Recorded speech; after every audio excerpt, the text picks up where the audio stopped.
शामिल कंदासीं ठारूशाह मां। GM अब्बासी जे रिपोर्ट मुताबिक़ हफ़्तो अॻु ज़ख़्मी थियल नियाज़ सोलंकी पोरियत जे वारसनि गोलियूं हणंदड़ बासर ऐं कूड़ो सर्टिफिकेट शाया कंदड़ डॉक्टर ख़िलाफ़ एहतजाज कयो आहे। ऐं जेको आहे वधीक तफ़सील वठूं था असां सां हींअर टेलीफोन लाइन ते ठारूशाह मां मौजूदु आहे असां सां GM अब्बासी। वधीक तफ़सील छा आहिनि GM अब्बासी, वधीक तफ़सील जो वाक़े जा?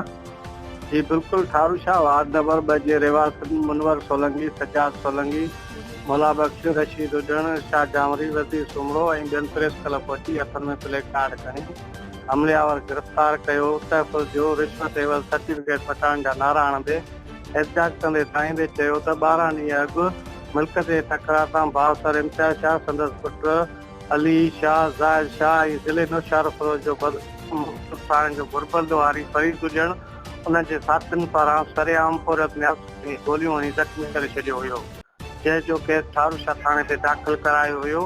जंहिं ते बासर सरकारी अस्पताल जे डॉक्टर जिबरान राजपूत जे गरी रिश्वत ॾेई सर्टिफिकेट पूरो कराए हाणे असांखे केस सां हथ खणण जूं धमकियूं ॾेई रहिया आहिनि।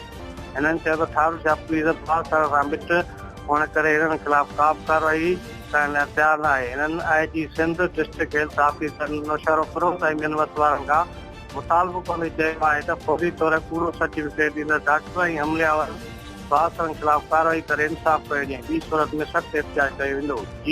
जी महिरबानी मलूक साहब। शरबते जामे जिगर अनार जी खूबियन सां गॾु आयरन सां भरपूर जिगर ऐं मैदे जी गर्मी खे ख़त्म करे जिस्म में आणे फौरी राहत। शरबते जामे जिगर